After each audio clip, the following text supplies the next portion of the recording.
नमस्कार, नवीन न्यूज में आपका स्वागत है। बिहार में चुनाव को लेकर सरगर्मियां तेज हो गई है। एक बार फिर से सभी लोग चुनाव मैदान में डट गए हैं। जितने भी प्रत्याशी हैं अपना दमखम लगा रहे हैं हर तरह से। और अब पटना जिला की बात करें तो मनेर विधानसभा भी इस बार सुर्खियों में है। यहाँ कई दावेदार हैं। हालांकि इस बार जिस तरह से बाहरी व्यक्ति को दिया गया है टिकट, बख्तियारपुर से आए हैं जितेंद्र यादव जी। हालांकि पहले स्थानीय विधायक रहे हैं भाई वीरेंद्र जी, इस बार फिर से वो आरजेडी से हैं। और इसके अलावा कुल 13 प्रत्याशी हैं, लेकिन इस बीच हमारे बीच बैठे हैं इकबाल जी हैं, इनसे हम जानते हैं, आरजेडी में है, राजद नेता है। इनसे जानना चाहेंगे एक बार फिर से पूरे बिहार में जो चुनावी सरगर्मियां देख रहे हैं, मनेर विधानसभा में आप हैं, क्या कहेंगे? मनेर विधानसभा को आप कैसे देख रहे हैं? सबसे पहले नवीन जी, आपको और आपके चैनल को देखने वाले व्यूअर्स को मेरी तरफ से सलाम, आदाब, नमस्कार।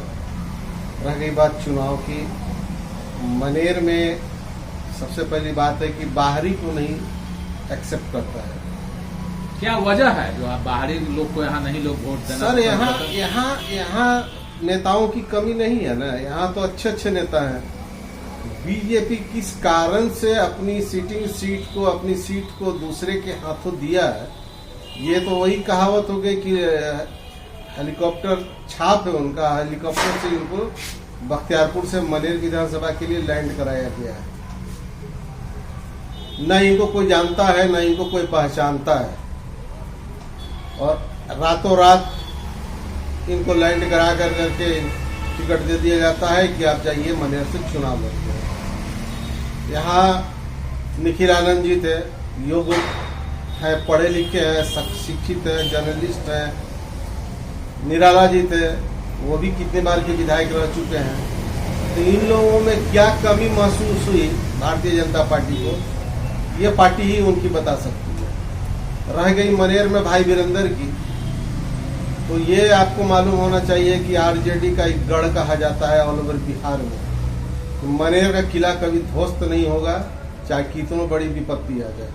मनेर हमेशा आरजेडी का सपोर्ट किया है, लालू जी का सपोर्ट किया है, तेजस्वी यादव जी का सपोर्ट किया है। इस बार भी हालांकि बाहरी जो व्यक्ति आए हैं बख्तियारपुर से जितेंद्र यादव जी, उनका कहना है कि मुझे इसीलिए भेजा गया है कि मैं इस बार राजद का किला ध्वस्त करूंगा। सब किला उनके कहने से ध्वस्त नहीं होगा। आप कितने आदमी को कन्विंस कीजिएगा? जो आदमी आरजेडी के लिए समर्पित है, जो आदमी अपने जनता के लिए समर्पित है, उसके हक हर दुख दर्द में खड़ा रहता है, चाहे वो रात हो चाहे दिन हो। आप आरजेडी के किला को ध्वस्त नहीं कर सकते हैं। आप अपना कुछ प्लान नहीं बताए पब्लिक के बीच में, अपना ओपिनियन नहीं रखे हैं कि अगर पब्लिक हम जीतते हैं तो क्या करेंगे मनेर के लिए। मनेर की पब्लिक किस आधार पर इनको वोट देगी? जीतने के बाद क्या बख्तियारपुर में घर बनाने के लिए या बख्तियारपुर के विकास के लिए? तो इनका पैतृक आवास तो बख्तियारपुर है। ये पूर्व में भी 2 बार चुनाव लड़ चुके हैं बख्तियारपुर से, तो इनको तो लैंड कराया गया है। लैंड कराने का मतलब है कि इन टिकट बेचा गया है।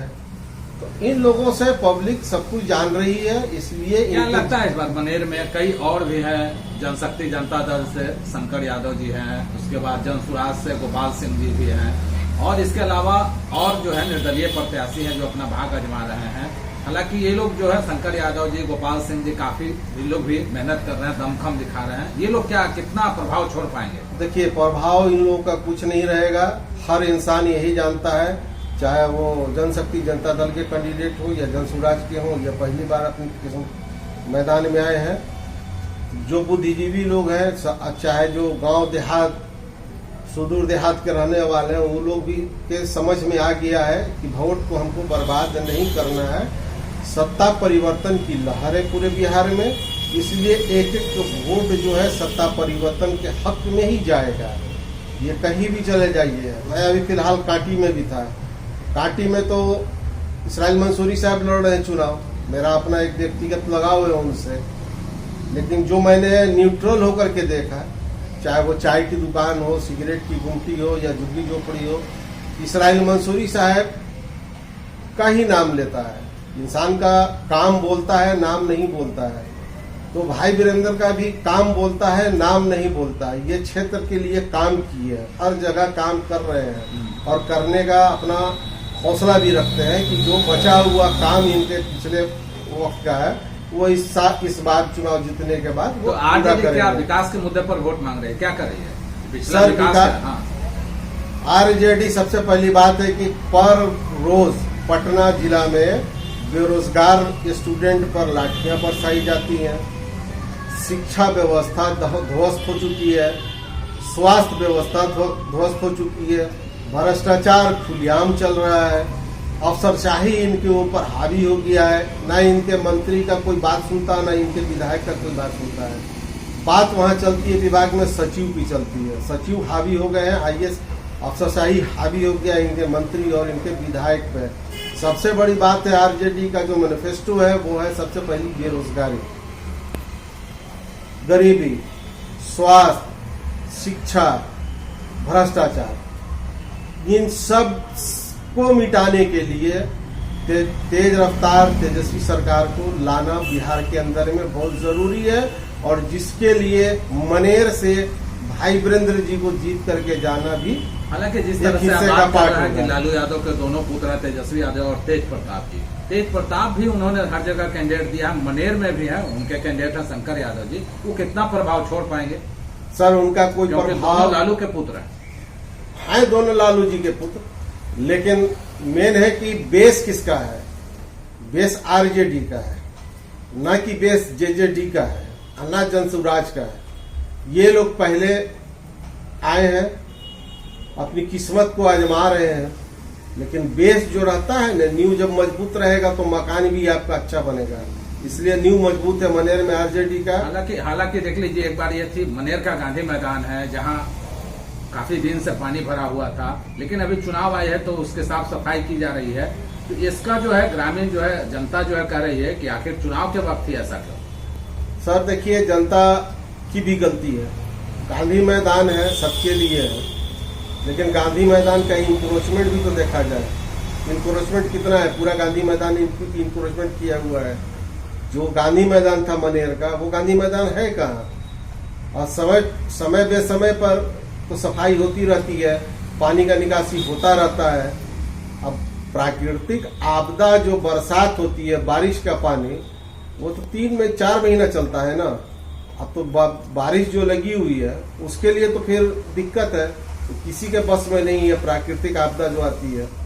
इसीलिए पानी उसमें लगा हुआ रहता है, निकाला भी जाता है नगर परिषद के द्वारा, लेकिन फिर बारिश होती है। जैसे आज देख लीजिए, मौसम बिन मौसम के बरसात है, ऐसे में तो बारिश लगेगी ही। हर जगह मेन रोड पे आप NH30 पे चलिएगा तो गड्ढा आपको मिलेगा। ये तो मट्टी का मैदान है। तो क्या लगता है इस बार जो समीकरण बन रही है उसमें क्या आरजेडी को क्या लगता है, माने कहीं टकराव है नहीं है, क्या दिखता है? नहीं सर, आरजेडी के लिए मनेर टकराव नहीं है। टकराव में आरजेडी नहीं है। नंबर 1 पर आरजेडी है, थी और रहेगी भी भविष्य में। चलिए देख लीजिए, हमारे बीच थे राजद नेता हैं इकबाल जी, और इन्होंने बड़ी बात कही है कि यहाँ पर जो समस्या है विकास के मुद्दे पर चुनाव लड़ा जा रहा है। और कुल मिलाकर मैं कह सकता हूँ कि एक बार फिर से मनेर विधानसभा का जो चुनाव है दिलचस्प होने जा रहा है। मनेर से नवीन कुमार।